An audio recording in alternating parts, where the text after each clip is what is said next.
Dave Wood, welcome to Between Two Beers. Cheers. Still haven't got the cans in. Nah, haven't got the cans. It's an ongoing theme with us. A little bit of a stressful morning for you with the flooding, Dave. Everything okay at your residence? To be honest, it wasn't that stressful.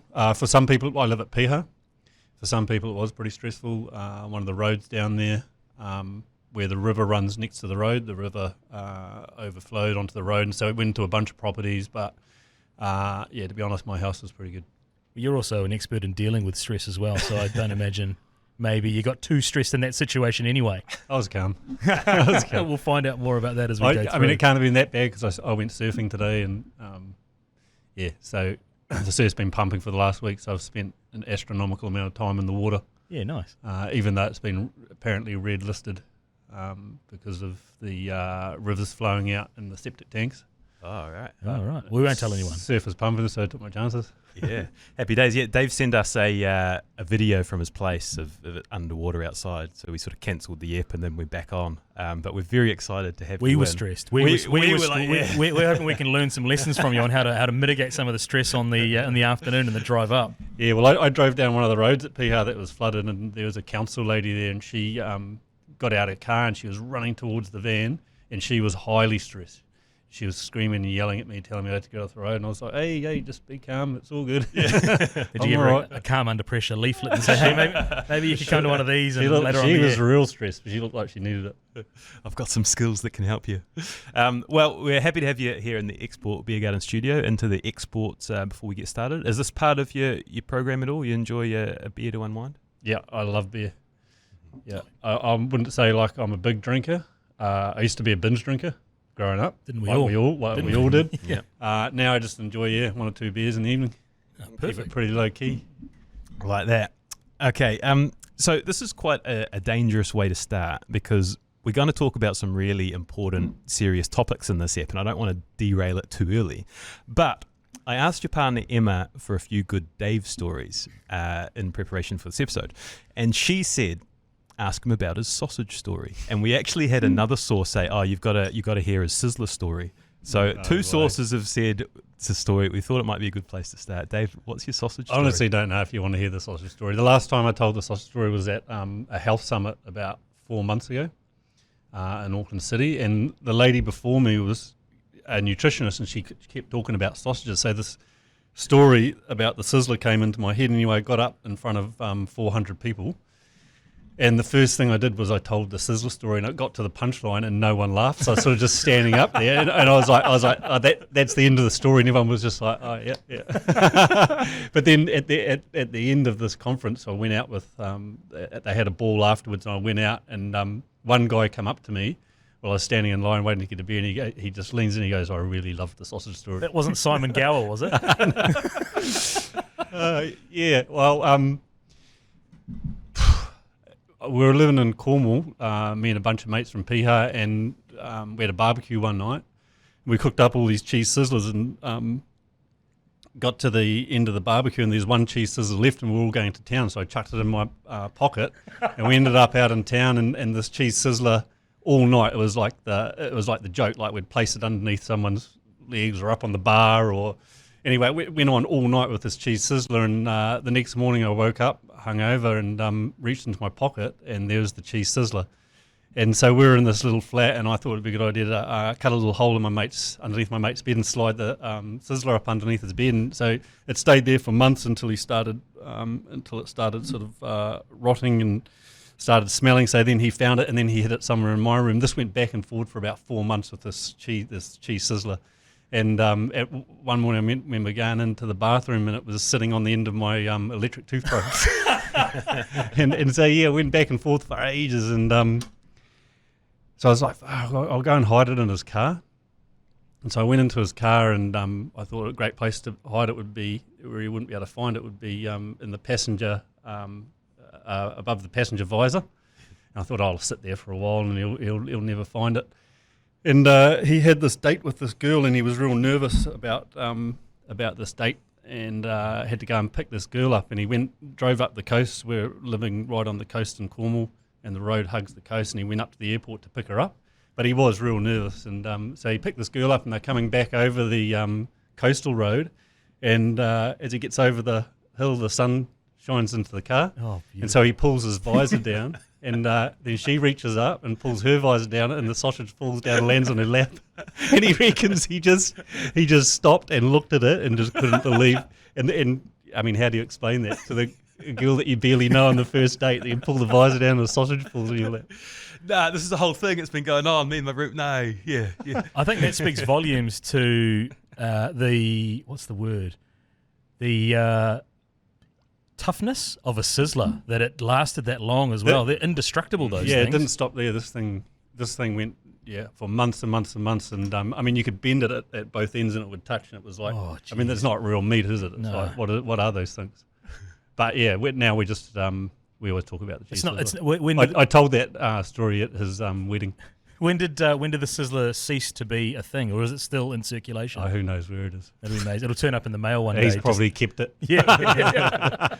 Well, I think that's a good start. It's a great start. Yeah, we got the punchline. We got the laughs. Yeah. We did the same, just to jump in there. We did the same thing. It was send a sausage. It's actually a genuine thing. And I got sent one at my old work, and I just couldn't work out who'd sent me the sausage. And we started the exact same thing, and I actually hid it in Marcus Logan's car in the glove box, and it stayed there sweltering over summer until it was I think it was a non-described sausage, but I think if you were to take it out of the packet, it was definitely sizzler material. Yeah, nice. All right, strong start. All right, we've got a bit of a plan for this ep, Dave, and we're going to end with all the amazing stuff you're doing with the biggest names in the game. But I think just as interesting is how you got there, and I'm going to start painting the picture and then get you to take over. So you grew up in Piha, went to Auckland Grammar School, big into your surfing and skating, became a lifeguard, which was your job for 12 years. Then you come back to New Zealand at 28 and use that practical experience to get into health science at uni and seg that into working as an intensive care paramedic for St. John's. Now that seems like a pretty interesting ride, but what's the most interesting part of that journey? I think the whole journey has been, for me, has been hugely challenging. Even going back to school, going to Auckland Grammar, I remember going to starting in third form and being in the hall, and they work on a tier system from A all the way down, and so if the smartest kids are an A, and then so you're in this hall on the first day, which is like, I mean, that's scary for any kid. The first day at high school, and they're reading out the people in A, B, C, D, E, F, G, and I was sitting there thinking, my name will get read out pretty soon. And then I look around, there's only a few people left in the hall, and they called out L, and I was in class L, and it went down to M. And I remember going back home at the end of the day, and the old man was like, "Oh, what class are you in?" And I said, very reluctantly said L, and he was like, L, M, N, O, P, Q. Well, it's about halfway, and I said, it goes down to M. And so from that sort of point on, having been sort of put into that class, I never really tried at school, because in my mind I was just like, well, I'm not academic because I'm in this, L, so why try? That was my mindset. Were you a sporty kid, Dave? I was. I played a lot of tennis, but I just wanted to be surfing. Like at that age, sort of 13, 14, 15, 16, I'd really got into my surfing, and I just wanted to be out surfing. That wasn't, so if you weren't academic at that school, or you weren't, playing soccer or rugby, sort of, it was a bit of a struggle. So that sort of set me up. That's why I never went to university after school, because I thought, well, you have to be academic to go to university, and that became like a big challenge for me later in life, going back to university. And it was actually in my first year of university, getting picked up by one of the lecturers who told me that I had like some form of dyslexia, and she sent me off to there was you could go to this place in the university where they would assess you, and they said to me, look, you're very good at you're more visual, so for your exams, if you can draw diagrams. So I was getting like C's and D's and sort of flunking in that first year. As soon as I started drawing diagrams, I was getting A pluses, A's and A pluses, and I went right through the degree like that. And the diagrams I could draw were incredibly intricate, and that's when I realised, far out, man, I'm actually really smart. It's just that is the way that I'm like a very visual and with diagrams and stuff. You shared with us as well that you're deaf in one ear. Was that through high school as well when you kind of discovered that? Yeah, that was like when I was like 3 or 4, fully deaf in my right ear. And to be honest, like now, it's kind of like normal, you know, but in like social settings when there's a lot of like background noise, it's difficult. Yeah, right. Which I could imagine as a teenage kid in a big school like Auckland Grammar, that must have played on your mind as That well. never really fazed me. Oh, like coming through school, that never really fazed me. What fazed me at school was just like being in that class and thinking that I wasn't smart and so not trying. That's what like stuck with me like for a long time. It wasn't until, like I said, like I went back to university and realised like actually I'm academic and I can smash this stuff. So Did you stick at high school all the way through to 7th form? I left in 6th form. I failed 5th. I did 5th form maths and got 48%. Yep. And then I went back another year. So I went on to 6th form, but I did 5th form maths again. And the old man got me a tutor, and so I'd have this tutor come to the house 2 times a week. And so I went back and resat it and got 44%. Because I was just, by that stage, I was just didn't want to know about it, you know. Yeah. But yeah, I always just think what a hell of a way to like sort of categorize people in terms of their intellectually into like a B, C, D. Yeah, especially at such a young, impressionable age as well. Yeah, yeah. And I know that like the kids in my class were the same. We just didn't try. Yeah. Yeah.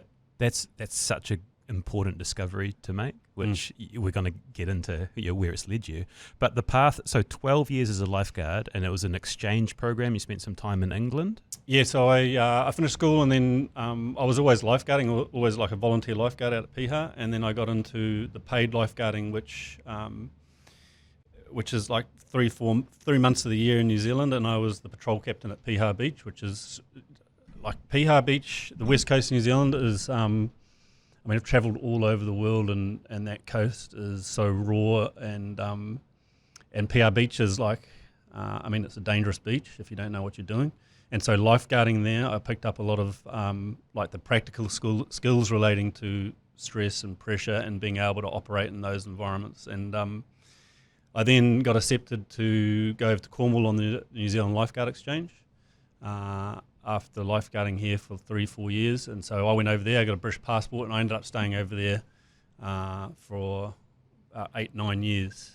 I lifeguarded like for 4 years in Cornwall on the beaches there, and I'd pick up odd jobs, and my whole thing was just travelling. Like at that time in my life, I really just wanted to challenge myself. And growing up, my old man would always tell me these stories about his travels. He hitchhiked through the Middle East, and he did things like with his travels that just blew me away. And so from a young age, hearing those stories, I was like, I want to go to these countries, and I want to explore, and I want to challenge myself, and I want to go on a holiday. I want to travel, and the whole idea for me about traveling was going to these countries and getting as far away from the tourist attractions as possible, and like really putting myself in uncomfortable situations. And I just thrived on that. I loved that aspect of traveling.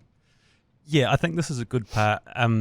Look, to try to explain what's happening here, we've got someone who's at the very forefront, the very top of their game, but in order to be able to speak with such authority on it, you have to have put yourself through a number of stressful and sticky situations. And talking to Emma, she said the whole calm under pressure thing is quite funny because of the number of sticky situations you've got yourself in over the years.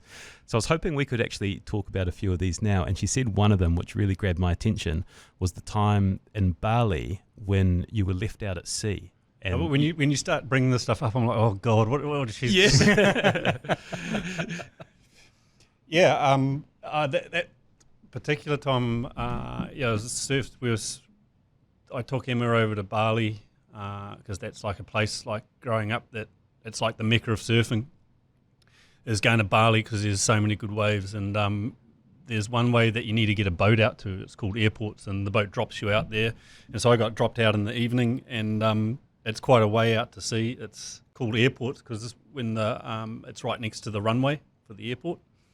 And so this boat drops you out, and they come back and pick you up. So I went for the Arvo surf, and the boat came back and it was doing the rounds and picking everyone up, and I was at the furthest break out, and so you can see the beach and the huts and everything, but it really is in the distance, like you're quite a way out to sea.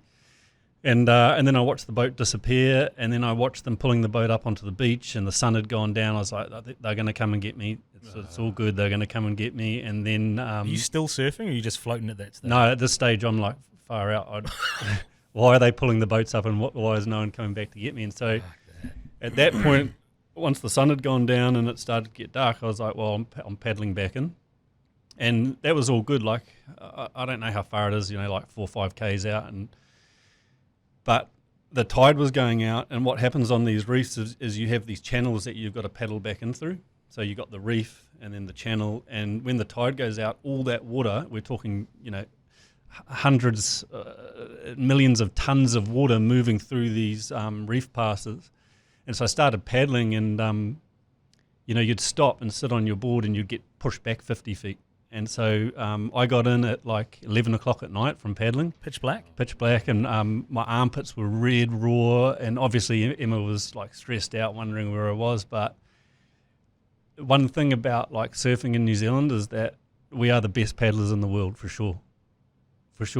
Like at Piha, that's all we do is paddle and duck dive waves. There's nothing else like it. I've been surfing all around the world, and on the west coast of New Zealand, we do a lot of paddling because the rips are so so big, and there's so much current, and it's just the way that the coast is set up here. You and when you're surfing here, you do a lot of paddling. So I guess that put me in good stead, and I think if you hadn't have been a good paddler, you could have easily got fatigued and got sucked out to sea. And water in the middle of the night is like my biggest fear possible. Yeah, well, you used to think of sharks. And well, straight away, that's what I'm thinking. Are you panicking at all during that phase? Are you? No, that like things like that don't make me panic. It's just like that, determination to like get in, or it's just like I just viewed it as a challenge, really. And I went back the next day, and I said to the guys, like, I was pissed off. Like, it took me hours to paddle in, right? And so I went back down there the next day, and I was telling this Indonesian guy about how he left me out there, and like he apologised, and I was like, man, I could have drowned, like. And then I was like, well, I'm going back out again, and so he had the audacity to try and charge me and take me back out again. I was like, mate. What part of your journey was this? Because you teach stress mitigation and calm under pressure now, but was this when you were still a lifeguard? And were there things now reflecting on it that you were doing that you now teach? Yeah, I think like you for what I'm doing, stress mitigation and calm under pressure work, you have to understand like the underlying theory of how stress affects you physically and mentally. But to be honest, like it is all these practical experiences. I've learnt so much from those 9-10 years of travelling. I went overseas. I worked for Club Med in Malaysia and Indonesia. I did the lifeguarding in Cornwall. Me and my mate bought a van. We went from England all the way down to bottom of Morocco. Taught English in South America, and in all of these places, for me, it was just everything was about like putting myself into a challenging situation. And so, I learned so much from those travels and just practical experiences of life that I now apply into the training. Because I always think like you can't train someone in stress mitigation or calm under pressure unless you have really been put under the pump and you have those practical experiences. So those practical experiences are right through my life, not only with travelling, but just growing up at Piha. And, we grew up in an environment that was like, it was really just a bunch of boys surfing, and if you put your head up, you got pushed back down, and we were always trying to prove ourselves. Yeah. It wasn't proving yourself by putting your head up and telling everyone how good you were. You just didn't do that. We proved ourselves by like going surfing, or how many beers can you drink, or it was all just kid stuff. But it was like an environment out there that was very much like very close knit group of friends, and we're all pushing each other. And I was sort of like one of the youngest in that group, so it was even more so trying to push yourself up to the top. The other story that we need to hear about, and I asked Dave before the episode if he could send me through any pics or info about great experiences he's had. And there was one, and it's the Andaman Islands. Yeah, that and is- he lived in a lighthouse for 3 months off the Indian coast. And I was talking to Shay on the way up, and he did a quick Google search of it, right? Andaman Islands is where the guys got killed. Yeah, I was like, is that with the American tourists? There's a tribe of people that like no outside contact, and they tried to get on shore and they killed them, right? Yeah, so it's a very interesting place. When I was working in Cornwall, I lifeguarded with a guy called Neil. He's quite a bit older than me, and he was mad. He was crazy. This guy was a real traveller. Like, he'd spent his whole life. He would work 6 months of the year, 5 months of the year lifeguarding, and the rest of the time he was away travelling. And he said to me, we worked at the same beach, and we would talk a lot about our travels, and he'd tell me all about these places that he'd been. And he was like, look, there's this island, this chain of islands, the Andaman Islands in the Bay of Bengal, and it's been closed to tourism for the last 10 years because America have strategic strongholds in these islands where they can fire into the Middle East. So it's been, you couldn't go there. And he said, look, it's just opening up, and there's this island that I've, Google Earth that he searched because he's always trying to find these waves in the most remote, like crazy places. And he's like, look, there's this island that was like really affected from the tsunami, and at the very tip of this island is a lighthouse. And this is just dense, like forest. Like, there's no road to this lighthouse. There's one little town on this island called Hut Bay. And when they had the tsunami in this little town, I don't know, there's like 200 people that live there. They're all like farmers and that. They have saltwater crops. And so when the tsunami happened, these saltwater crops got washed into the crop fields. And when the tsunami receded, they went into the crop fields to try and save the crops.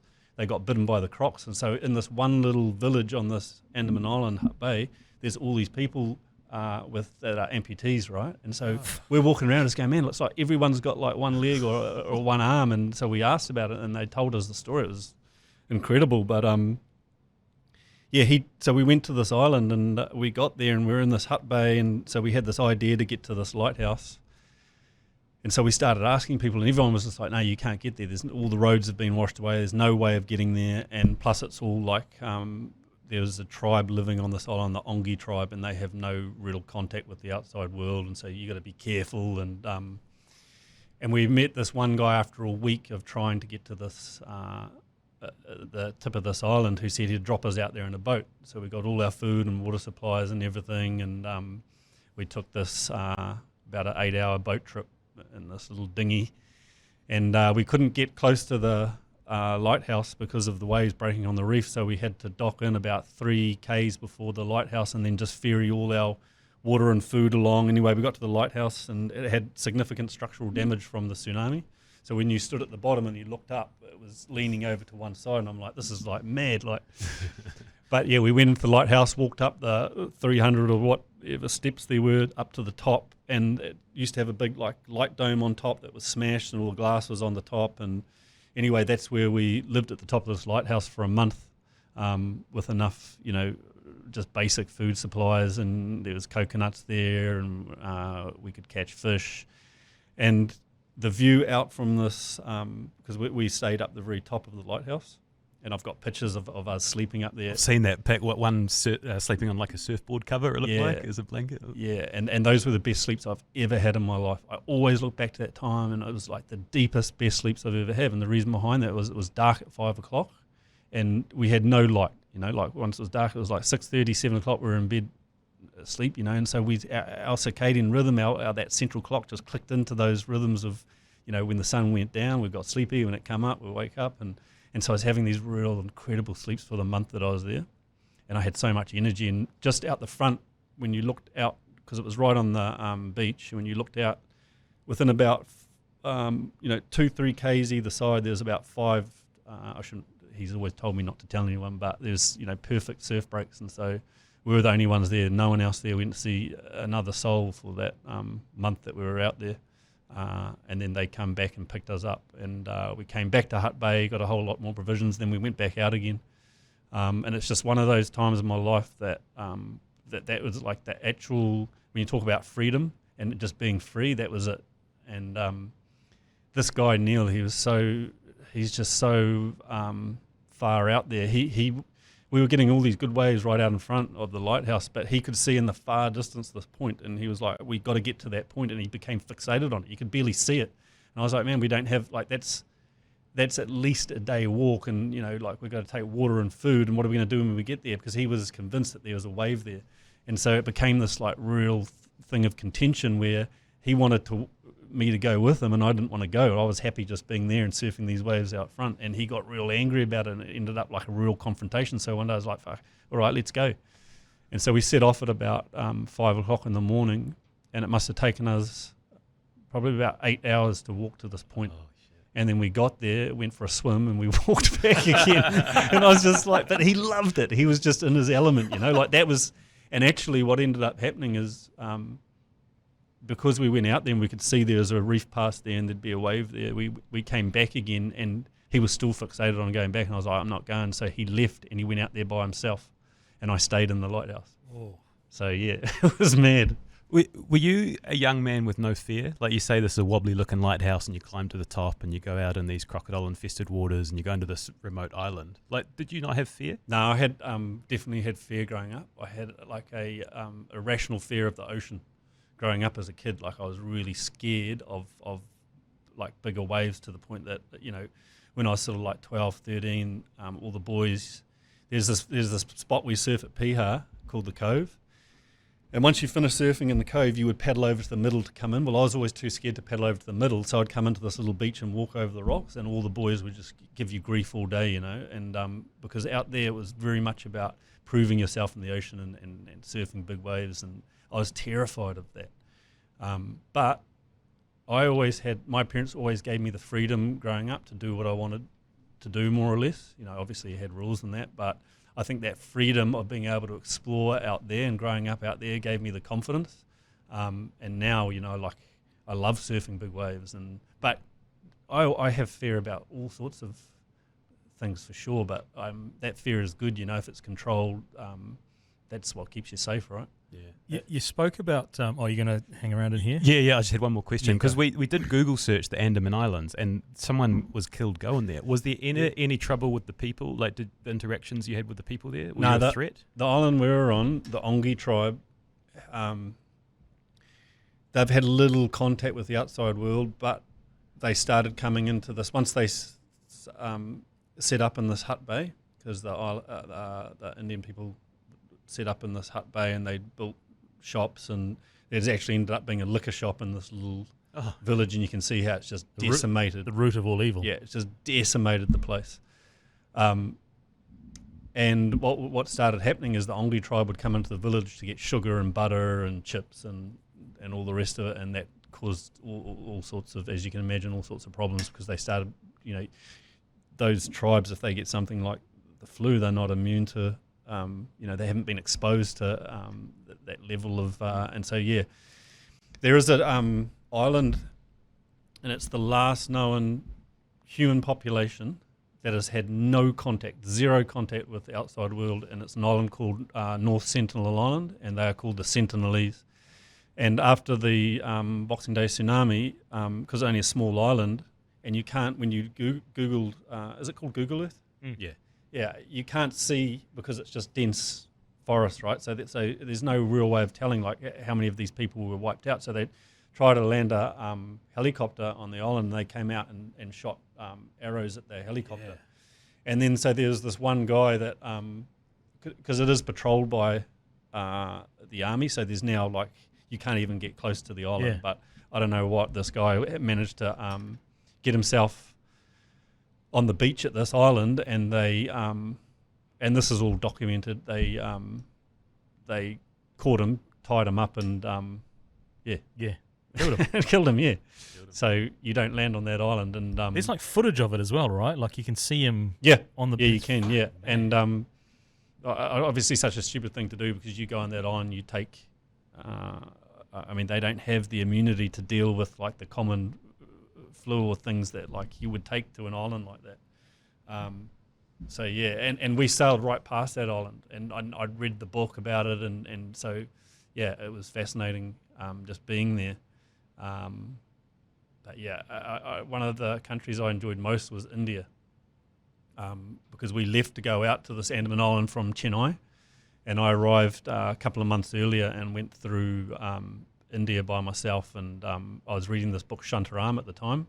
I don't know if you've read the book, but Shantaram is an incredible book based on a true story, and it's all based in India and Mumbai. And so I was reading this book, and when I was reading the book, they would talk about these different places in Mumbai, and so I'd get on a bus and go to that place that I was reading the book, and I'd sit down in the cafe they were talking about. And so it was India is such an incredible place, and probably one of like the best or the most memorable travel stories I have is probably the most uncomfortable, and that was a 7-day camel trek in the Thar Desert.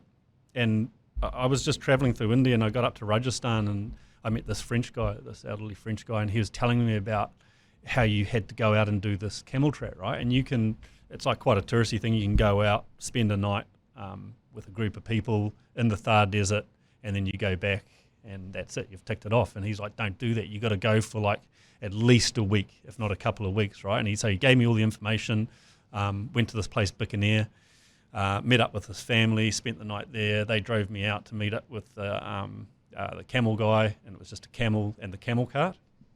And he didn't speak any English. That was my first question. Was going to be like English. I mean, I was so like just naive. Like I didn't even when I went to these countries, I wouldn't even know anything about them. I'd just turn up and. How old are you in this kind of? I was like this phase of your life? 24 when I was in India. Carefree. Yeah, and so I met up with the camel, and I thought, this is going to be amazing. I had all these images of, going through the Thar Desert and how incredible it was. About 2 hours in, it was about 45 degrees, and I was sitting on the back of this camel cart, and I could walk faster than the camel cart, and it was just sand and shrubs, and it was like, on the second day, I got heat stroke.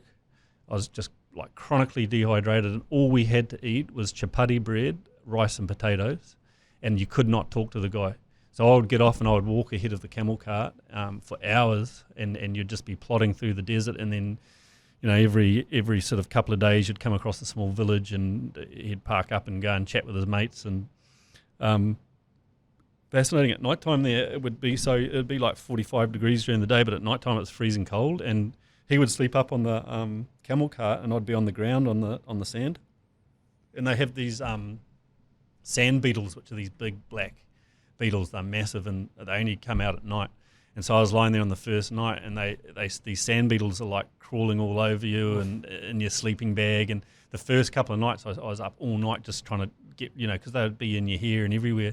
And then after that it was just, just let them crawl all over you. But the reason why that's the most memorable experience for me in all of my traveling is because it was so uncomfortable. I remember getting into like the third or fourth day, and I was telling this guy, because he wouldn't let me help with any of the food prep or like with the camel or anything like that. He didn't want to talk to me. And so at about day 3 or 4, I was trying to explain to him that I wanted to go back. And so I was drawing these diagrams, take us back to the road, and he just wouldn't. Was he aggressive or just? No, not at all. But he just not didn't want to talk, and trying to explain to him to take me back. He didn't understand any of that. But we spent one night up on this sand dune, and it was like you could see like 360 degrees, and as far as you could see was just sand, and it was like just incredible, like just the silence, and so those were times that like really resonate with me in terms of like, again, like that total, like you're just out there, right, and you're really out there. And I remember we woke up one morning, and when you're in the desert, like you're looking for as far as you can see, and it looks flat, but actually it's undulating, right? And the camel had gone, and he was running around panicking, and I was just like, oh my God, we're in the middle of the Thar Desert, and the sun was coming up, so it's hot as all hell. And so he was panicking, and he started walking off to find the camel, and so I sat there with the camel cart and that, and he was gone for like 2 hours. And I couldn't see him either because it was undulating. But the camel had wandered off and was just sitting in one of the bottom of these, and you couldn't see it. But I was sitting there thinking, fuck, like this, what do I do? Yeah. I'm just out there. But after that trip, I remember like he dropped me back at the road after like, I think it was 8-9 days. And I got the bus back to Bikaner. And the first thing I did was I went to the shop and got a Coke. And I didn't eat potatoes for like a whole year. Dave, these stories are amazing. Like, it's so cool hearing about this mid-20s guy toughing it out and the shit you put yourself through because of the base it's going to provide for what we talk about later. There's one more part of the travel journey I want to touch on. I don't know if you've got any good stories to come of it. Venezuela, well, there's some travel hardships there which really sort of helped, I don't know, create a storyboard for your life. Yeah, Venezuela, of all the countries I've been to, was one of my favourite places. And I went to Venezuela from England. I was working for a company called the Admiral Crichton that do all the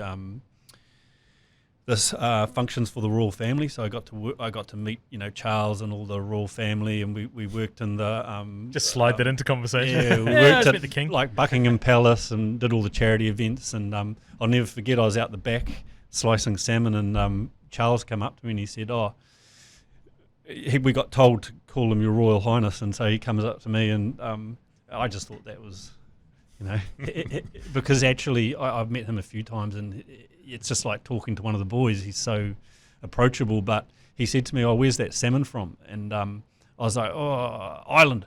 And I didn't know where it was from. And he's wonderful. And where are you? You're a Kiwi? And I was like, yeah, I'm from PR. And he's like, I know where PR is, and he had a bit of a yarn. But yes, I was working for this company, Admiral Crichton, to make enough money to go to South America to do this travel through South America, to go from Venezuela down through Colombia, Ecuador, Peru.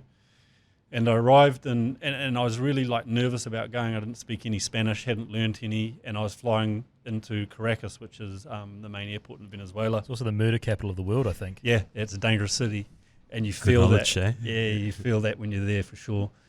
And so I arrived there, flew Lufthansa, which I'll never fly again. Yeah, they are shit. Yeah. They are shit. And so I was waiting at the conveyor belt, and this guy, Luizio, comes up to me and he said, you Mr. Wood? And I was like, yeah. And he's, your luggage hasn't turned up. We're going to put you up in this place near the airport, which was the dodgiest place I've ever stayed in my life. Like, no tourist at all. You would never go there, on the outskirts of Caracas. And so I spent the night there. And I remember very vividly coming out of the place that I was staying, and there was a dead body on the street in front of the place that I was staying. I remember seeing that and just being like, wow. And so I went back to the airport, still hadn't found the luggage. This went on for 7 days. So for 7 days, I stayed in this little village right on the coast near Caracas Airport. Every day I'd get in the bus, not speaking any Spanish, and go to the airport. And when you're traveling and you're by yourself and you're young, your possessions are everything. They mean absolutely everything to you. I had my photos in there, my clothes. I had, all these things that are like, that's your backpack is like everything. And I had my two surfboards that I took, and all the wet weather gear for tramping and all the rest of it. And on the 7th day, I remember going in, and he was looking at my thing on the computer, and I was just so angry. I turned the computer around, and they weren't even looking at my thing. They didn't have a clue where it was. And so at that point, I was like, right, went back to this dodgy little village that I was staying in, and I was like, I've got to get out of here. This is just, I felt so uncomfortable. It was almost like I just wanted to be back at Piha at that moment and that time. I just felt so out of place. I remember going to a restaurant or this little eatery on the beach, and the waiter come out with the menu, and I was looking at it and couldn't read any of it, so I didn't know what to order. And I was just pointing at this thing, and he was getting angry, and I just kept pointing, that one. No hablo Spanish, I just kept pointing. And anyway, he came out about 10 minutes later with enough bread for a family. So it's just like, at that point I was like, right, I'm going to learn Spanish. And that, I remember ringing my old man and saying, I got to get out of here. I've got nothing. I'm feeling, I didn't say it like this, but I just wanted to get either back to England or back to New Zealand. He's like, well, wire some money and get you out of there. Just get out of there. And but he did say something. He was like, we can sort it out and get you out of there, but just sleep on it and just see how you feel tomorrow. And for me, that was just like what he was actually saying was, just harden up and keep pushing. And so I spent the night and woke up the next morning, and that was when I was like, I remembered the stories, that he'd told me about all his hardships and travel. And I was like, man, this is all part of it. And I went from there. I went to a place called Henry Patea National Park, which is on the Caribbean, this park that borders the Caribbean coast. And I ended up at this, I don't know how, but I ended up at this eco lodge, and I had nothing. I just had what I'd been on the plane with in my backpack, so my shorts and my t-shirt. I think I bought some sandals and another couple of tees.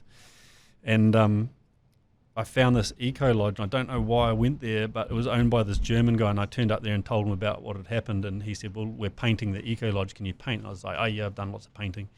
And so he paid me to help them paint this eco lodge, and after a week of painting the eco lodge, there was a girl that worked there, Cynthia, I called her Pocahontas. She was like long black hair, this Venezuelan girl, and I thought she was like, and so I asked her if she'd teach me Spanish, and that's how I got to know her, and I ended up staying with her in Venezuela and traveling all around Venezuela with her, and at the same time, while I was working in this painting this lodge, this guy Rudy Pascal, the Bugman, have you heard of him? Oh, yeah.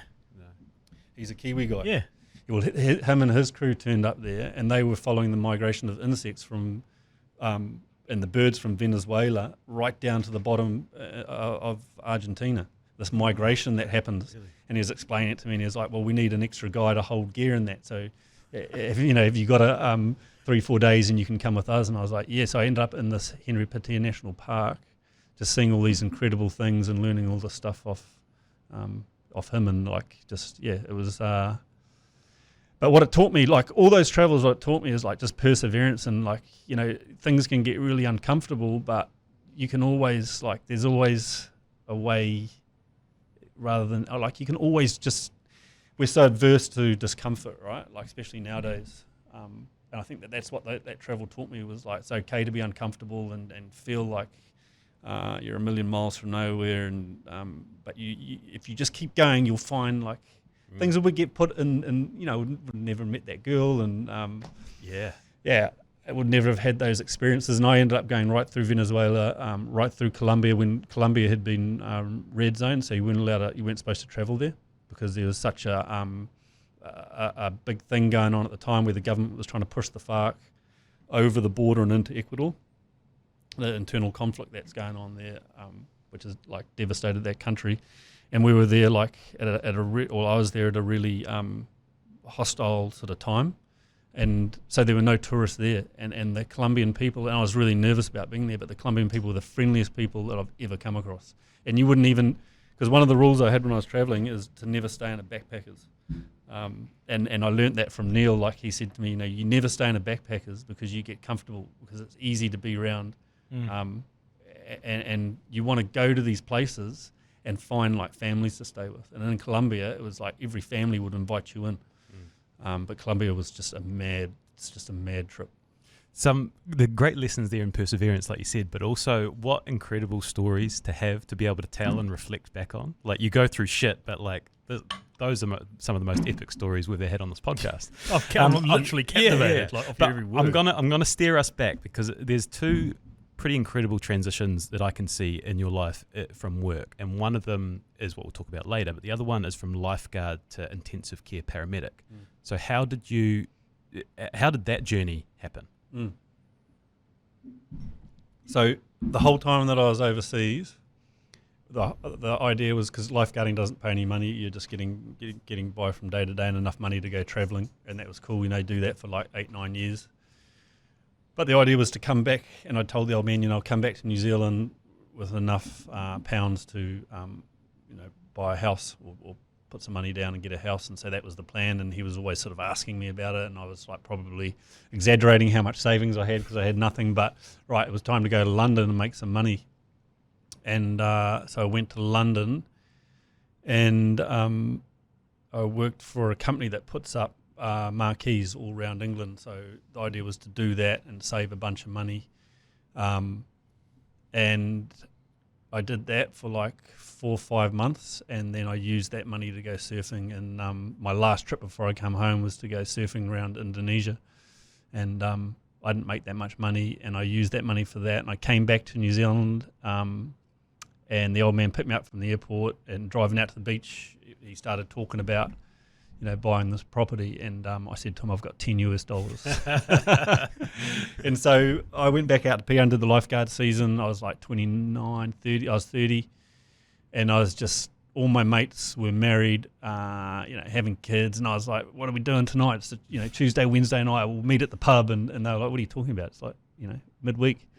Because in England, that's what you do, right? It's like, and And so I just ended up in this weird place where like everyone that I sort of grew up with had sort of moved on a little bit, and I was at a bit of loss what to do. And I was walking down the beach to go for a surf, and I bumped into my mate, and he was telling me about this paramedic degree. And I was like, "Oh, what's it all about?" And he's like, "Well, you can become a paramedic." I didn't even know really what that was. He was explaining it to me, and he said, "Oh yeah, you do 2 day shifts, 2 night shifts, and then you get 4 days off." And straight away, I was just like, "Man, that sounds amazing." Oh, and you get paid all right money. And I was like, so the next day I enrolled in that, and I was late at enrolling, so I started university, a degree in health science, about 3 weeks after, and yeah, that was like 3 years of the degree, and then I was out on the road working as a paramedic, and then over 11 years I worked my way up to intensive care paramedic. Worked on a first response Jeep in Auckland Central, and nowadays that job is like taking the resus room from a hospital out into the community. So we have a broad scope of practice. You can sedate people, intubate people. They have ventilators. It's really pretty full on job, and you are exposed to. Like I look back, I still work part time. I have a casual contract, so I might do a shift a month. But I look back at my experience of that 10, 11 years, and in the university, you don't get taught. I mean, you get taught about health science and pathophysiology and pharmacology and respiratory physiology and all these things to do with the human body, and nothing about stress and pressure. And so these kids now, these are like 20, 21-year-old kids that are ending up out on the road being exposed to things that, man, I don't know how they do it, because when I was 21, 20, there's no way I could do what these kids are going out on the road and seeing and being, repetitively confronted with over and over again, because it has the burnout rate in that job's pretty high. Like I think it's like 3 to 4 years. What's an example of pressure you're talking about? You're talking about like highly emotive scenes where, you imagine anything that can happen to human beings and you see it in that job, from mental health, suicide, tragic things that happen with kids, traumatic events, medical events. You're exposed to all of it, and it can become like, for me in that job, it was never like one job or one thing. It's just the repetitive.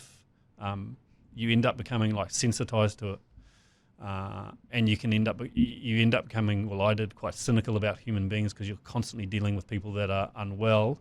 A small percentage of which are not self-inflicted, but a large percentage that is just self-inflicted unwellness from not looking after yourself.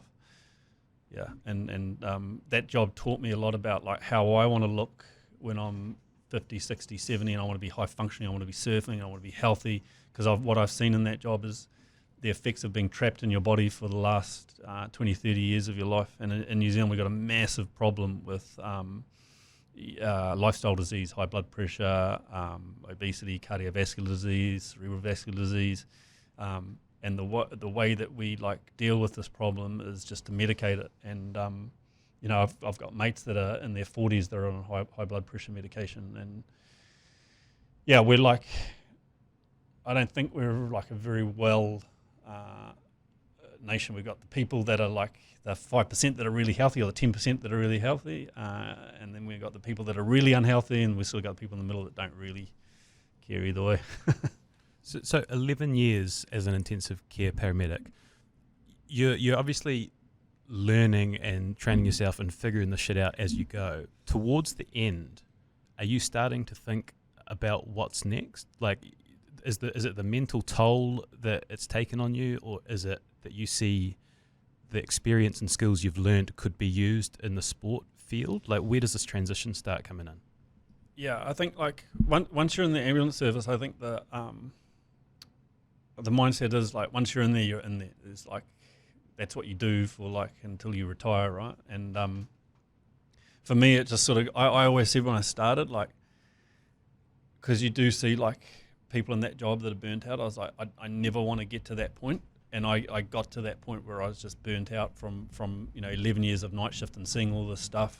I was starting to like get really burnt out, and I was like, I got to get out of this job, basically. But I didn't have any sort of clear path of what I wanted to do, and that kind of kept me there for, I guess, the last couple of years. I was sort of like I would have stopped earlier probably, but I didn't know what to do because that was the mindset. You just stay in that job. But at the same time, I was dealing with like chronic pain. I had like a failed bilateral hip surgery, and so for like a large part of that career as a paramedic, I was in a lot of pain, and that sort of like got me to start exploring like my own health and ways to get out of pain. Because for a lot of years I was stuck in a system of like going to the physio, the chiro, the muscular therapist, the hip surgeon. I went to everybody. I've been through that You're same cycle. You're talking to the right man over And there. I spent a lot of money doing it, and I got really confused, really frustrated. The end result for me was having this bilateral hip surgery, which was deemed a failed surgery.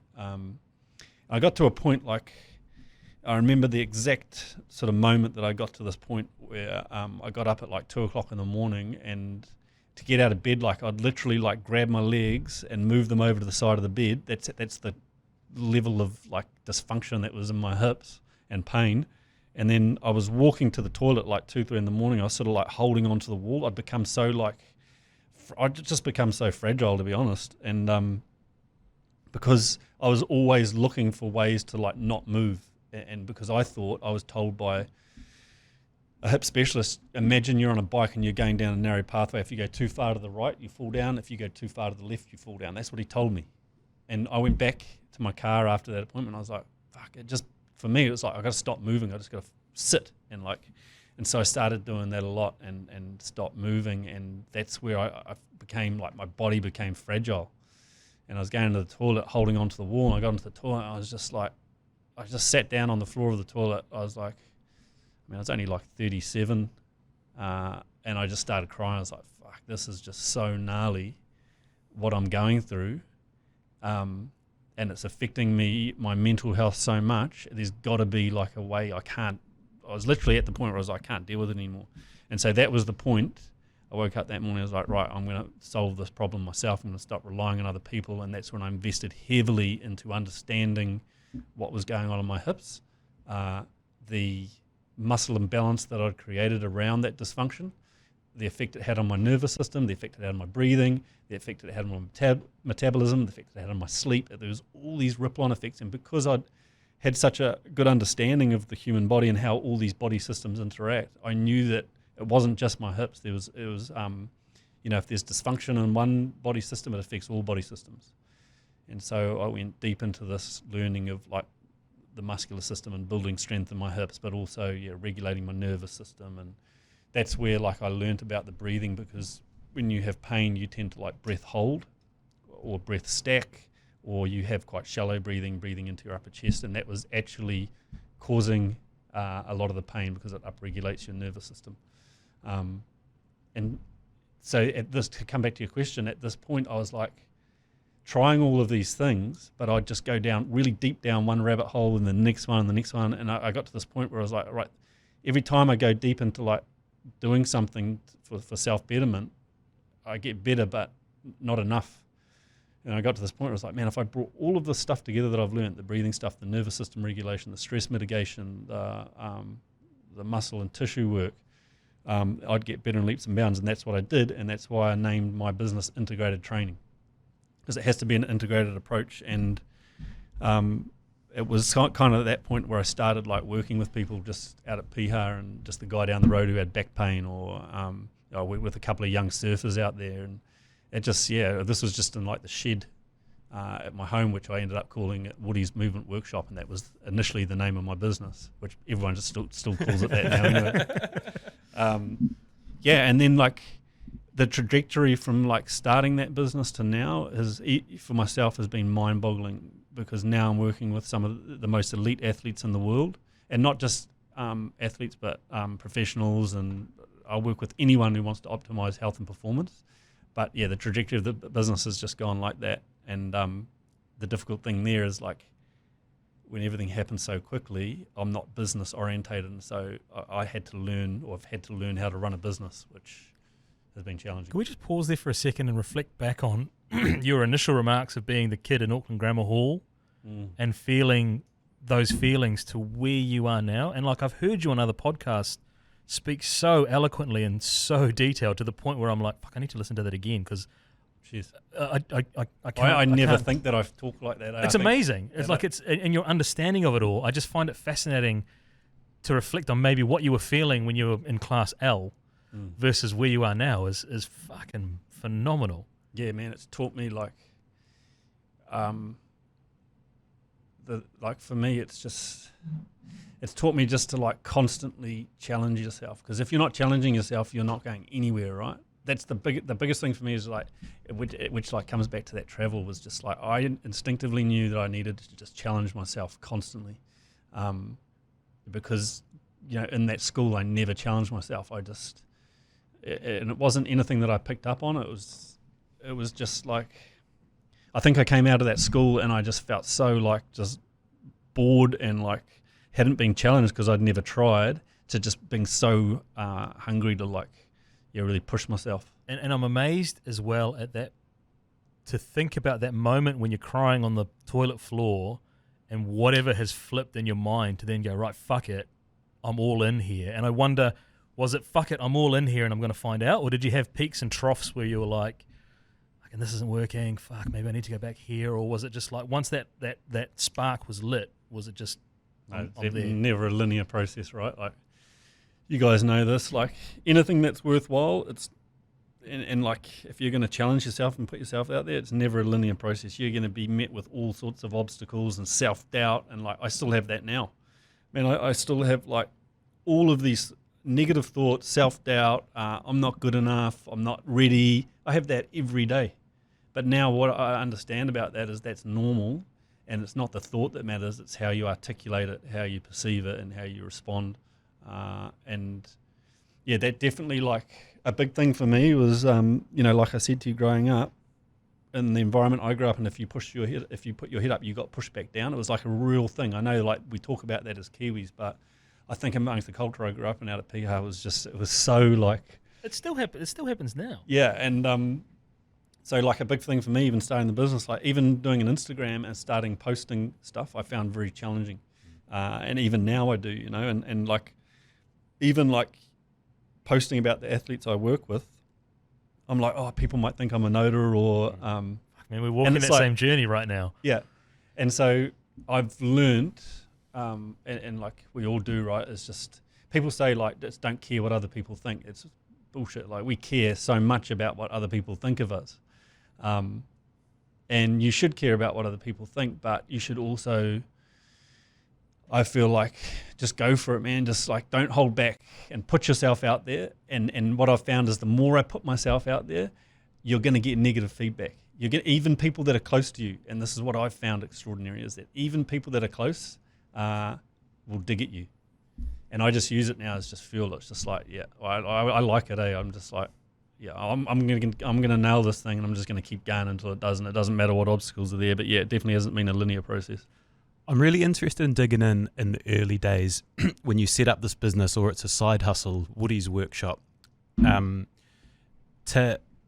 you know, when you've got all this integrated training, did you know that you had something really special early doors? And when people are coming in and you're getting good results, that must have been quite an amazing feeling. But then link that up to, because you got Izzy on board early doors, right? Like, it seems like for someone who's new and starting up this new thing, to have like the best in the world at his craft to come on board, like, how did that link in? That's Israel Adesanya, not Israel Dag.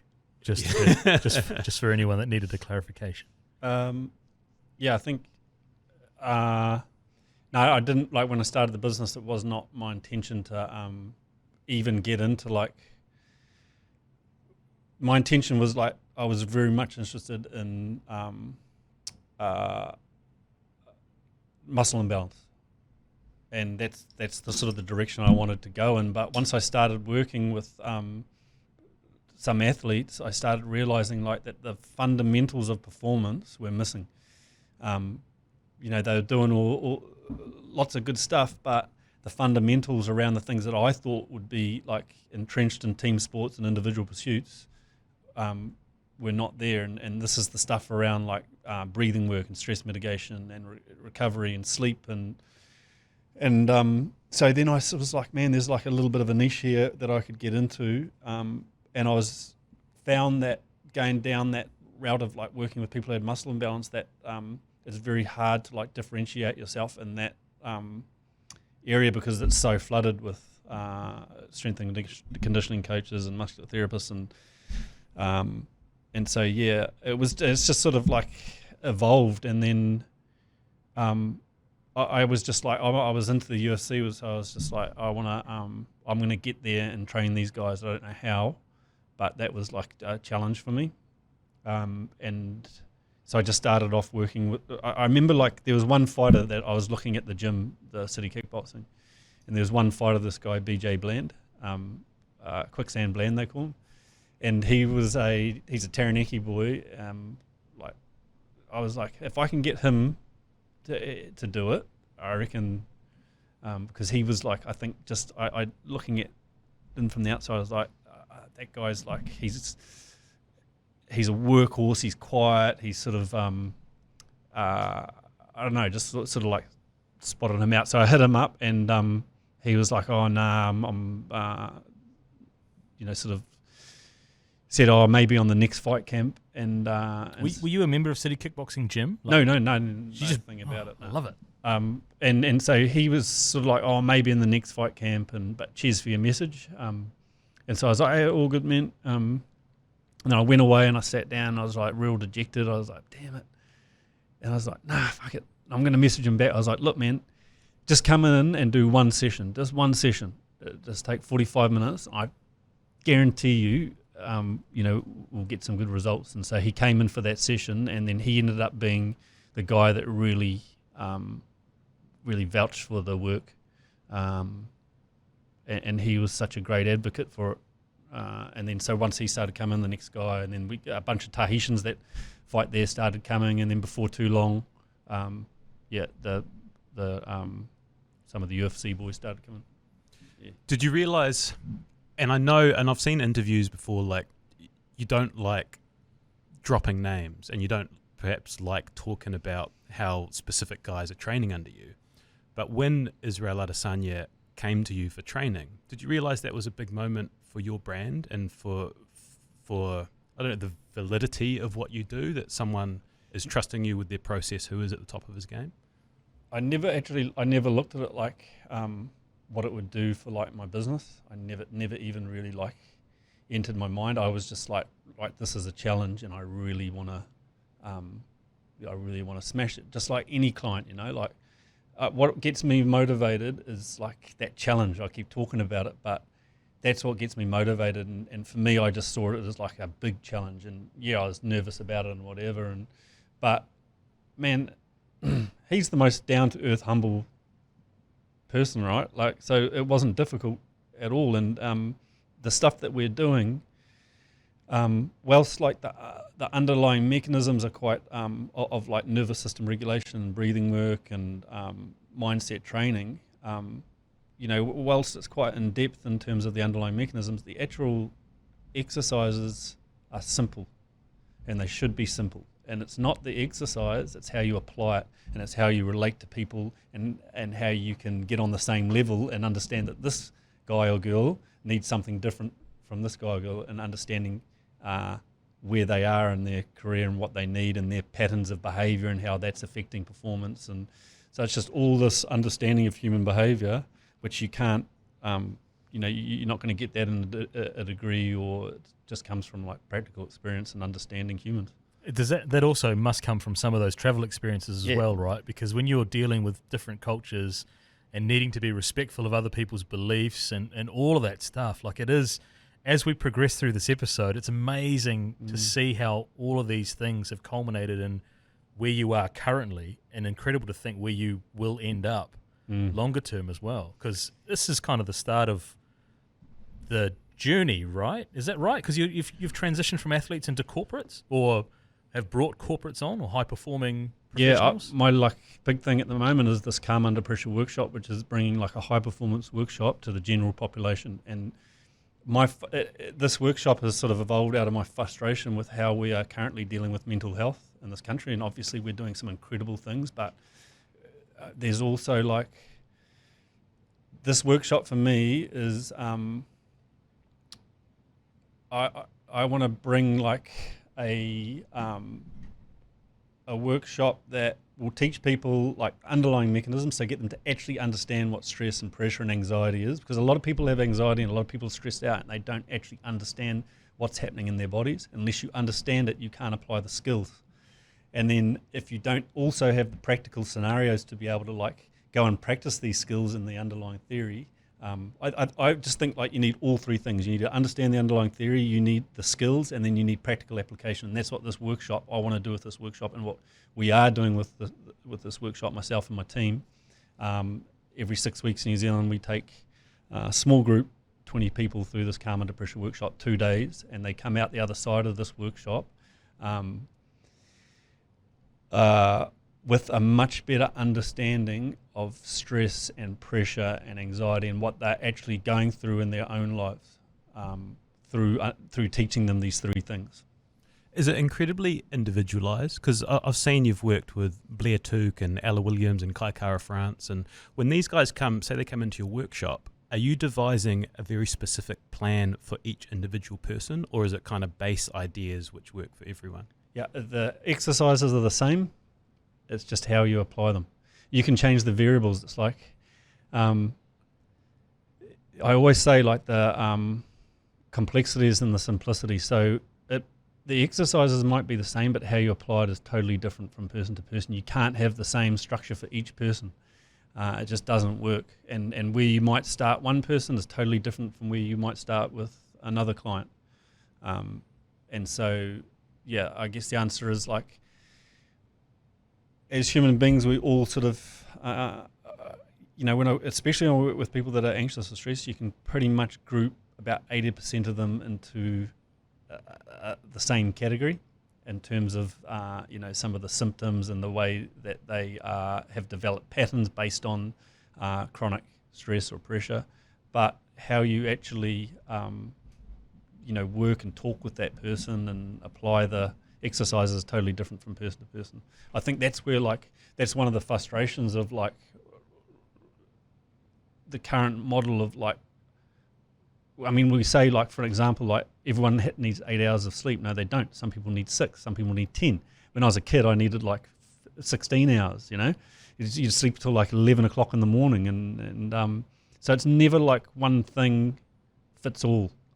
It's all very individualized. The same with nutrition and all of these things. So that's why you got to get on the same level and understand the person. Does that mean the business is tough to grow because you've got such specialized knowledge on so many different areas, and you can see people and you can tell what needs to happen, but can you train other people up to do what you do? I think that's what that's the business. So the business is me. Yeah. And so, yeah, I have people that, I'm not a specialist in everything, so I'm very aware that I have to surround myself with the right people, and that's what I'm doing at the moment. And we have a strength and conditioning guy that's tethered to the business, who's incredible. And then I have people that help me on the calm under pressure that are specialists in their areas of stress mitigation. And so, yeah, it's just I think it's not, they're not in the business, but they're tethered to the business, and it's all about collaborating. Yeah. If you're not in this space, if you're not collaborating, then you're not getting anywhere, because you can't do everything by yourself, right? And collaborating is where it is at. Word of mouth amongst these high profile guys obviously helps you build and grow. Was there a story, did you get involved in German footballers, high level German footballers somehow? I worked with a player for the German national football team, and that was that's a funny story, because I was just approached via an email, and I just really glanced over it and saw something about soccer and agreed to have this Zoom call. And so I was sitting there in my beanbag in the lounge, sort of slumped down and talking to this guy who was actually a talent scout for this big soccer team, German soccer team. And so about 5 minutes, and I was just like, oh, man, sorry, I don't mean to be rude, but where are you from? And he was like, we're from the German national football team. And then I sort of like sat up in my beanbag. What have we got here? Right. And it's like, oh, how'd you find out about this? And well, this guy actually like looks into all these sports to see what different people are doing. And then they saw the pool training that we're doing, the pool-based training that we're doing with the UFC athletes with Israel. And so that's how he sort of linked back to me. That's what I mean, like that high-profile stuff. I think Dwayne "The Rock" Johnson was commenting on Adesanya's breath work after one of his fights, and that relates back to what you've been saying. Like it spreads very quickly amongst the top tier. But can you just, for those, I've listened to you talk through like an hour podcast on the stuff. Like it can get really in depth. But for those listening who wonder what they can do better with their breathing, is there some basic guide to what they can improve? Yeah, I think I think one like really important thing is to understand that, because a lot of us are stressed and under the pump, right? Because we're so busy and we have families and we have work commitments and mortgages and all the rest of it. And I think one of the important things to understand is that when you are stressed, how much it affects your breathing. And what ends up happening is the breathing ends up becoming the stressor. If you have a breathing pattern disorder, if you're not breathing in a mechanically efficient way, if you don't have good diaphragmatic excursion, so good access to your diaphragm, and you're breathing up into here, the breathing ends up becoming the stress. So we often think of stress as like external, right? But nowadays, most of the stress is coming from within our minds or our bodies. And so when the breathing is off, it has a direct or an indirect effect on your nervous system. It keeps your nervous system in what we call an upregulated state or a sympathetic state. So with awareness alone, just being more aware of your breathing, because most people don't even think about it, right? It's just like it's taken care of by the autonomic nervous system. Don't need to think about your breathing. Just like your heart rate, your blood vessel diameter, the digestion of your food, you don't need to think about any of those things. But the breathing's different because you can take conscious control of it. And I think that breathing pattern disorders are way more prevalent than what we think. Way, way more prevalent. And it starts an insidious process that starts when we're young. And one of the key contributors here for what I've seen or what I believe is sitting. We're not designed to sit. And when we sit, we don't sit upright like this. What do? We slouch like that. And we start compressing these important organs and muscles like the lungs and the diaphragm. These are key like organs and muscles that sit right here. And when we compress them, the body is just an adaptive machine. So it starts going, right, it's getting a bit too difficult. Let's shift the breathing up into here. And then you add to that as a kid, you look at your superheroes and how they breathe. Well, they all breathe up into here. So our mind-muscle connection to our lungs or how we breathe is through to up here.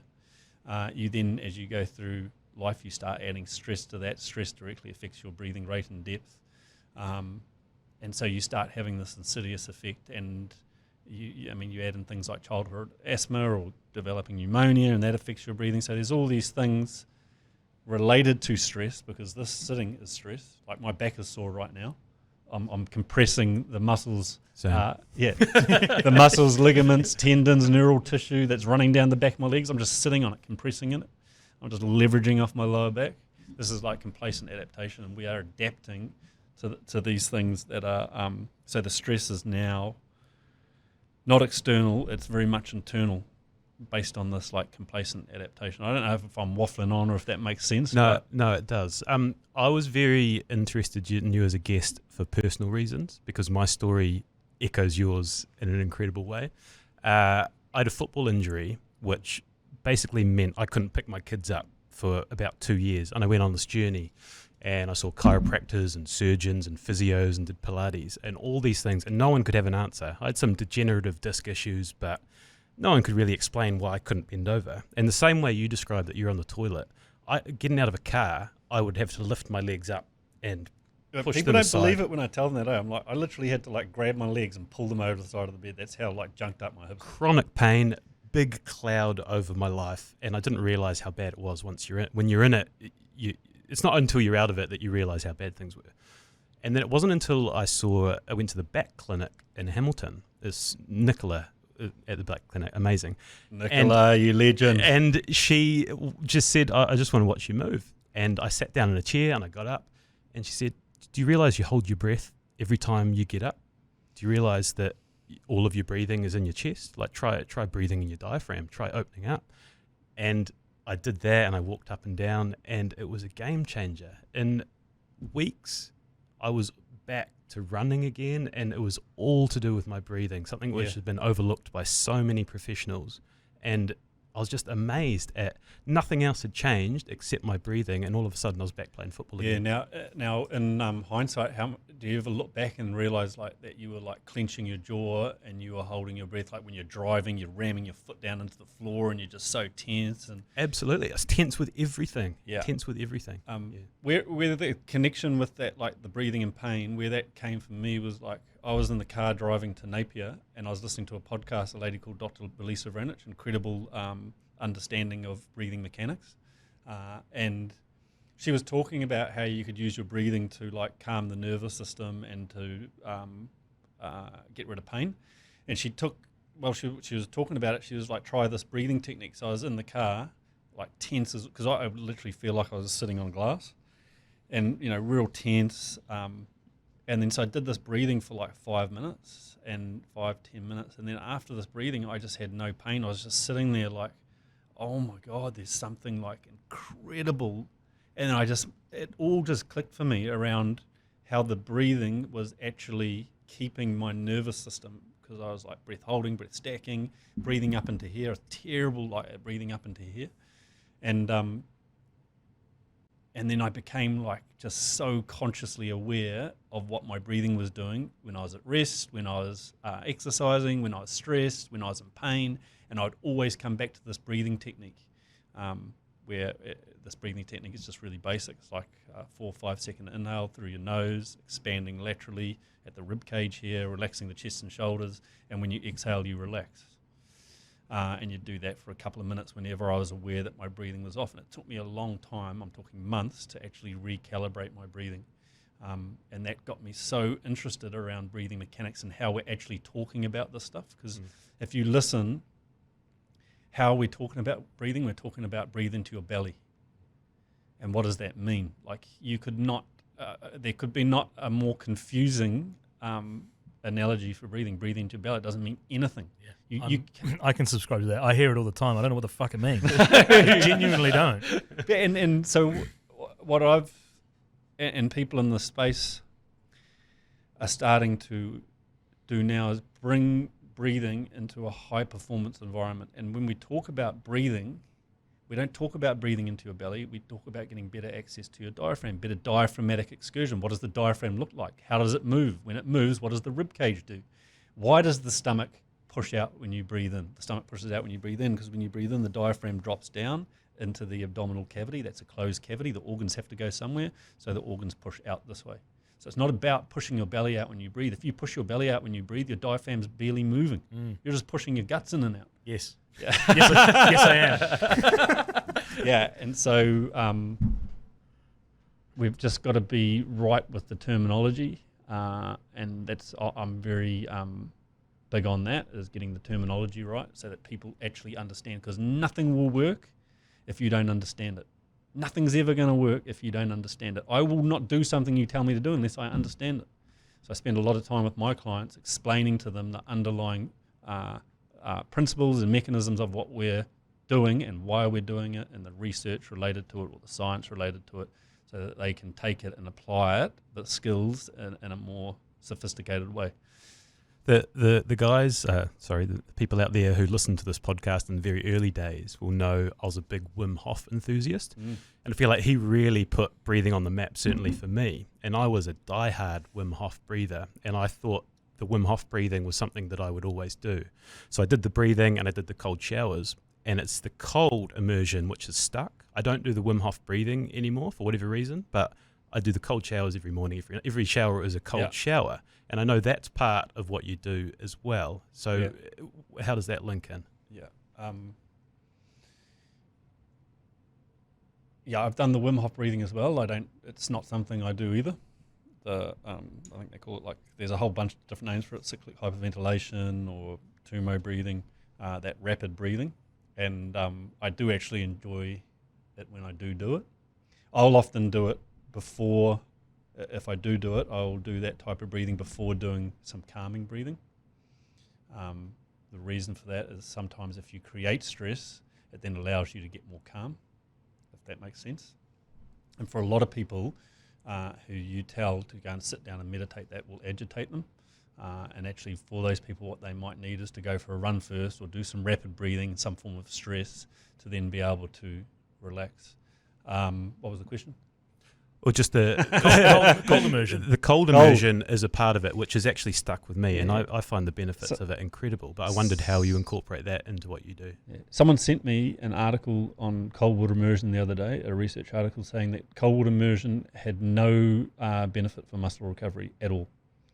And so why? The question was like, why are you doing this stupid thing? Why are you sitting in these ice tubs? And I get this all the time.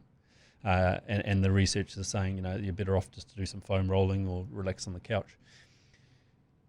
If we're talking about recovery, the most potent form of recovery is being able to regulate your nervous system, being able to shift from an energized into a calm state.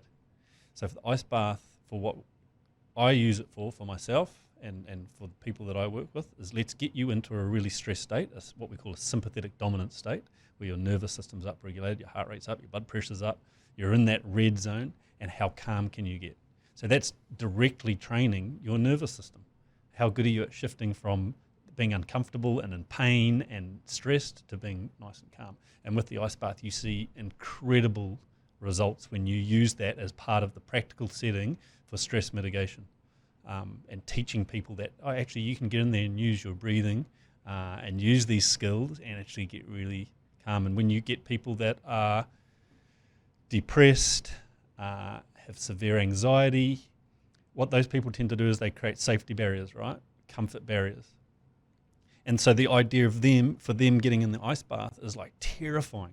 It's absolutely terrifying. Why would you do that? If you had a negative relationship with stress, why would you want to create more stress?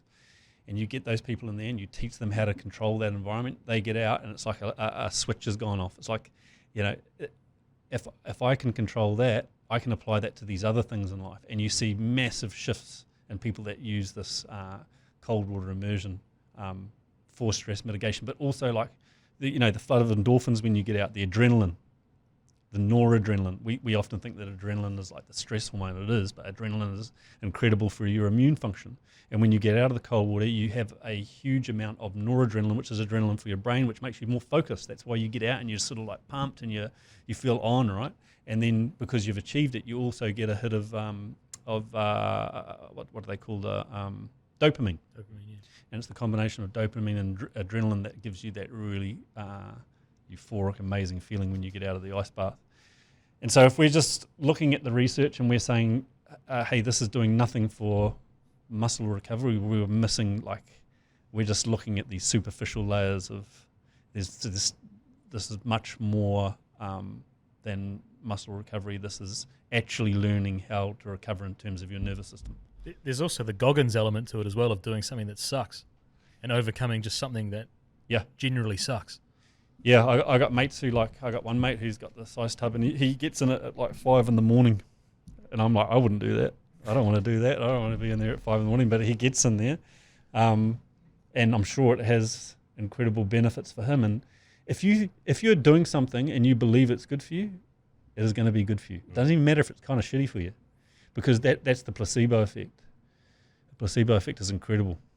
I feel like this has been the best ad for your practice ever. You're going to get our listeners coming to you. I can guarantee it.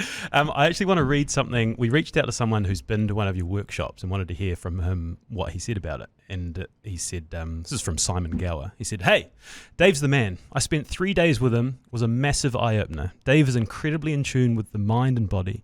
He had me sussed out pretty much as soon as we started, but waited a couple of hours to sit down and talk to me about what he's observed. Some things I was aware of, but others I wasn't. It related to the the way I moved, my breathing, carrying tension, stress, mindset. Individually, they weren't massive, but when you start putting all of those issues together, it has a massive effect on the way you move and the way you feel. I used to think stress was not being able to handle your shit, but Dave exposed me to how I was constantly keeping my mind and body in a stress, sympathetic state to try and get shit done. I had no idea that was even a thing, but once you understand it, you can start to control it, which is fucking powerful stuff. He's a cool guy, real too.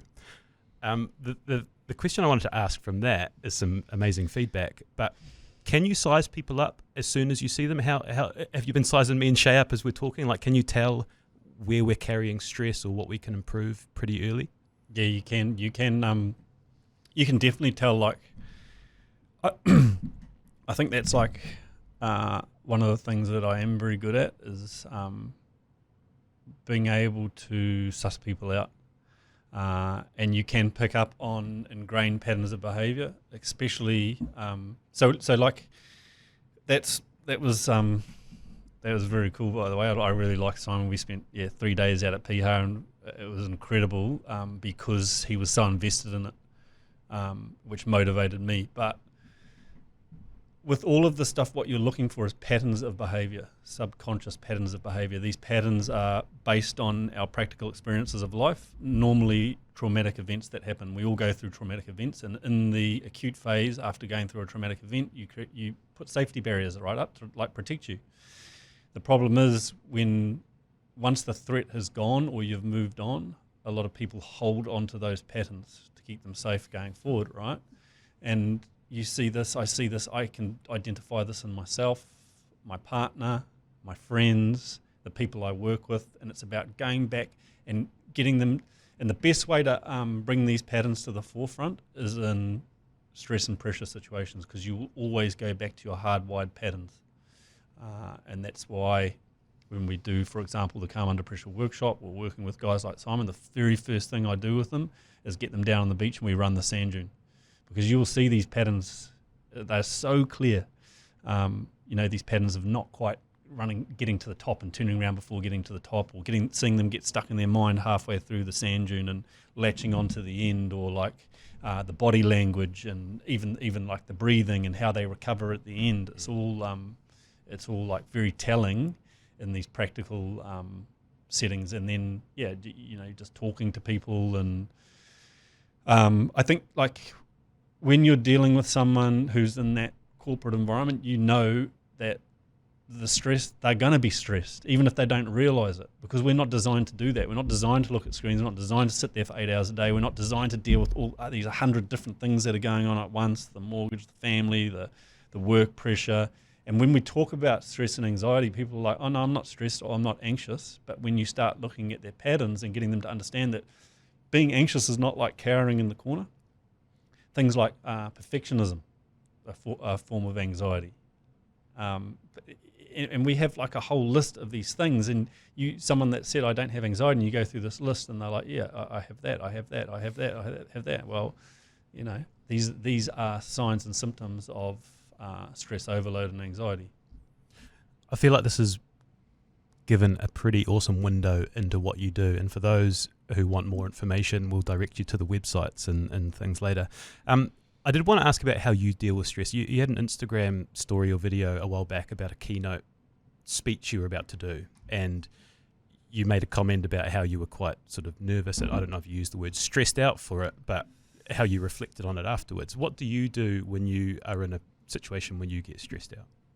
Yeah, what I've found is like big things don't stress me out, but little things, things that probably shouldn't, can sometimes compound. I think like for me, I've realized that like if I just keep pushing and I just keep going and don't actually recover, the stress starts spilling over into, I guess I've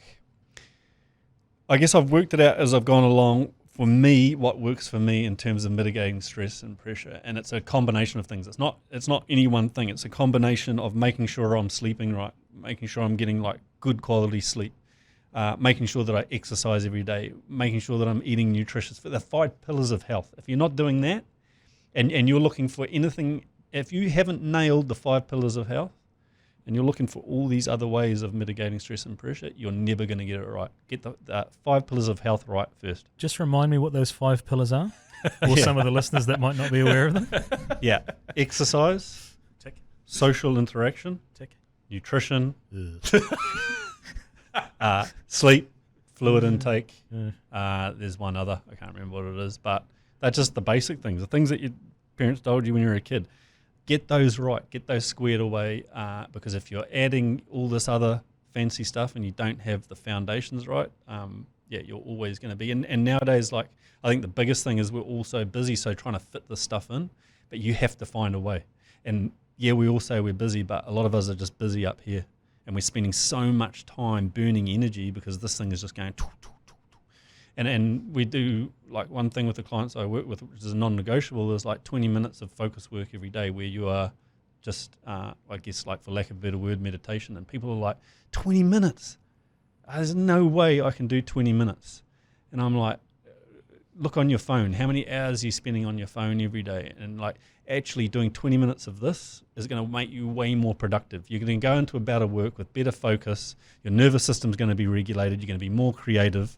So it's, for me, it's a combination of just all of these things, like getting the foundations right, but then adding in, the breathing work, the meditation, which, like, I try to do every day, and I'm pretty consistent with it. Making sure I'm dim the lights at night. I'm not on my screen until I go to bed. I always think of, like, okay, what were we doing like a few hundred years ago? We went on Instagram at 10, 11 o'clock at night. And the times I feel best, like, I've just come off a 10-day camping trip, and we went up far north. We got a little camper van, me and my partner, and we go up there and we stay in this campground in Hohora, and then we just jump off to the beaches, Henderson's Rawa, and then when the west coast, we go over 90 Mile Beach, we drive up to the bluff, and 10 days of just doing that. And there's no reception, limited reception up there, but anyway, I just put the phone away. I give myself maybe like 20 minutes a day to check the thing. And in that 10 days, I come out of that and I'm reset. I feel absolutely incredible. And then I get back into work and I feel that stress and pressure start building back up. So what I know now is, like, you have to regulate the stuff during the day. It's no good to be like, right, I'm going to switch off at night. It doesn't work like that, because your body is preparing for battle all day. You're going this way, that way. Your body doesn't understand the difference between, like, your nervous system doesn't understand the difference between all these stresses, like someone pulling in front of you in the car, and back in the day when we were hunting or going into battle. It's the same thing. So if you're preparing for battle all day, don't expect to sleep at night. And the hallmark of chronic stress is when it spills over into your sleep. So for me, I've been through all this stuff. I've been stressed out. I've been anxious. I've been like, I've been through all of it, and it's all, for me, all this stuff is like, I even still now, like, slip up and I'll fall off the wagon and get, like, burn it too hard and push too hard with the work and that and get stressed. But I know now, like, what to come back to, which is these, make sure you got the pillars right, introduce these incredible things that we have access to, meditation, whatever it might be, going for a walk on the beach, and then resetting. The big one for me is resetting, like this camp trip. You've referenced a couple of times now, like the natural environment, the beach at Piha, getting away, surfing. You use water a lot.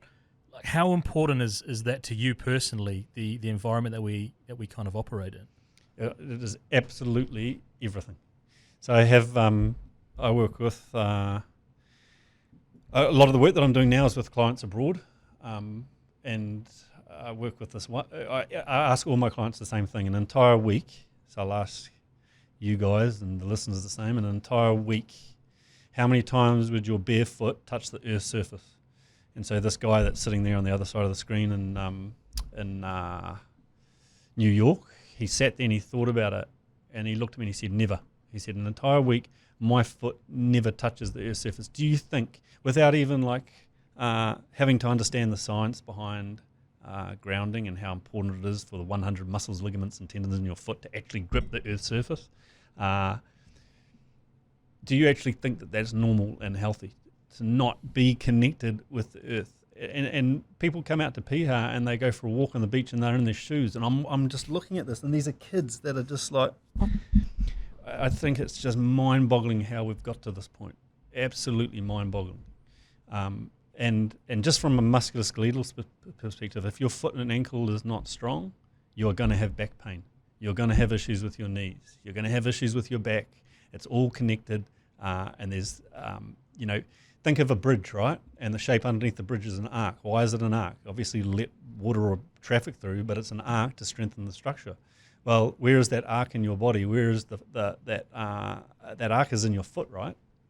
And if that arc is weak, the whole body is weak. Doesn't matter how many core exercises you do or whatever else you're doing. And so connecting back, it's not only about connecting back and how calming it is to connect back to nature, how calming that is for your nervous system, but it's also how good it is for every part of your body, Is there a spirituality element to what you do, like in terms of connection with the earth, or is that just convenient kind of connection? No, there's definitely like a spirituality aspect, like especially with like surfing. I mean, you're out, it can't not be. You're in the ocean, which is so powerful. Especially out at Piha, you got the Waitakere Ranges, you got the Black Iron Sand, and you got the Tasman Sea. There's a melting pot of energy. That's why I run this workshop out there. People come out there and they feel that energy.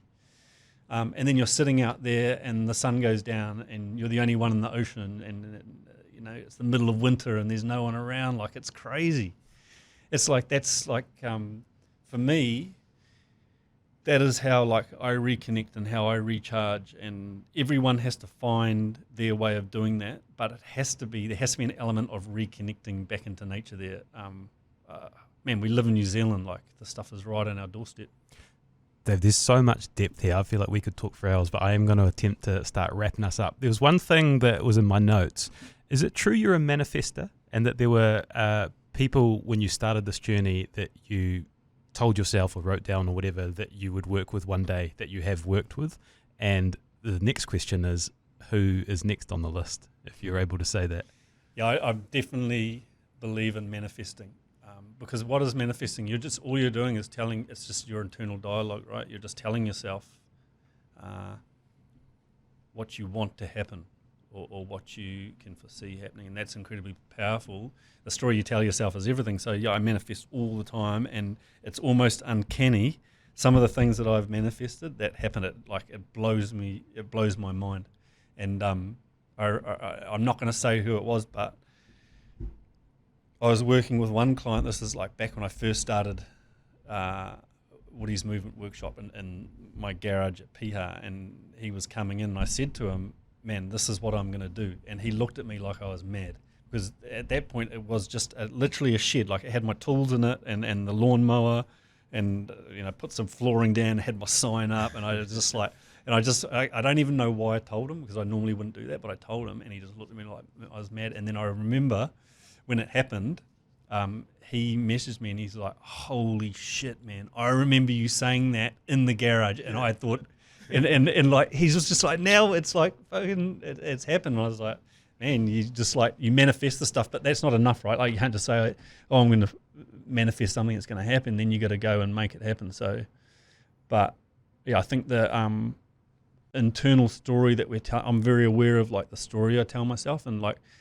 I'll have all sorts of fucked up thoughts that come in, and all sorts of crazy, weird stuff, but it never agitates me, because I know that's normal, and I bring that thought in, change the language, shift my perspective, and respond in a creative way. That's like, I think that is one of the most powerful things you can do, is have the ability to bring this stuff in, not push it away and be fearful of like how crazy these thoughts or whatever's going on. You bring it in, and you articulate it, and perspective is everything. Like, if you've got 100 different ways of looking at something, then you've got lots of options. And so that's, part of like that whole manifesting.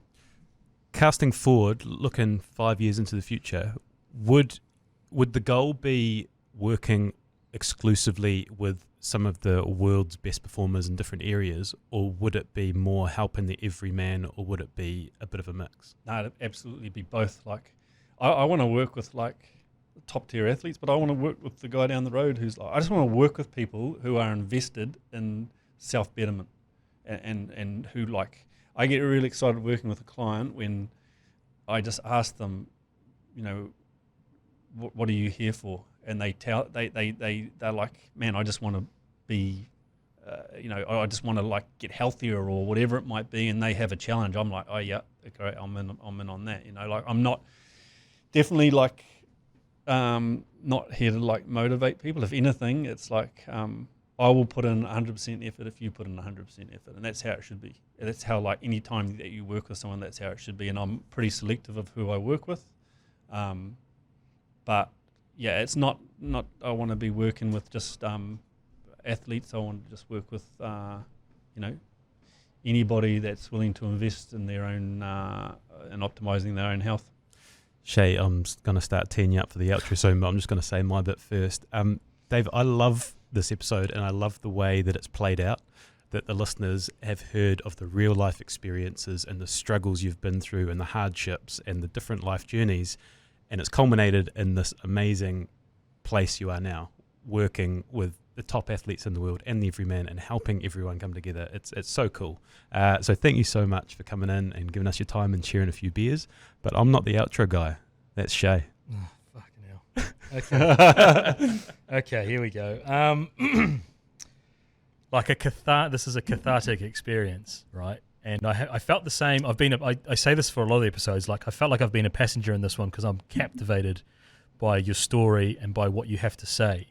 Your story, not only for how entertaining it is from the experiences that you've had, but also you said you weren't trying to motivate people, but how motivating it is as well.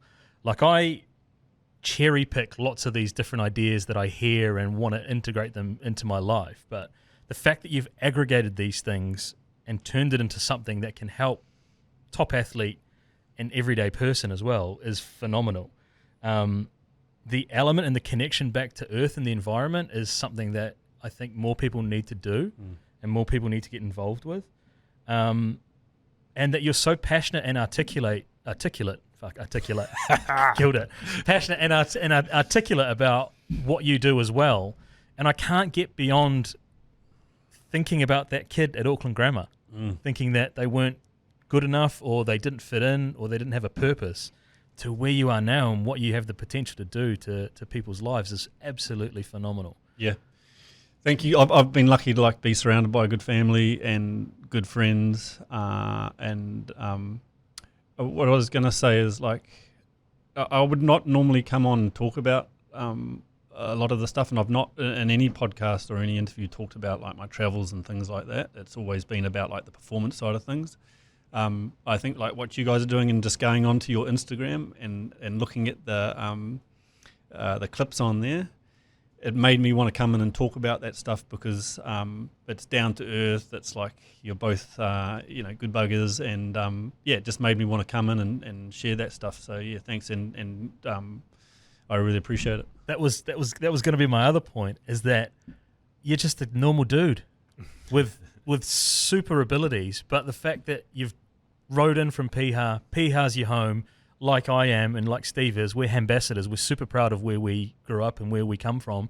It's the same for you. Like you've taken it all around the world wherever you've been, and you've gravitated back to where feels like home. And the fact that you're proud to take people out there and connect them with that is fucking awesome, man. Yeah, I am very proud of being from Piha. When people ask me where I'm from, I never say Auckland. I'm like, from Piha. And they're like, isn't that in Auckland? I'm like, no, it's on the west coast. Well, we'll let you get back out to Piha and we'll come and visit you one day soon. Yeah, cheers, lads. Thank you very much. Cheers, Dave.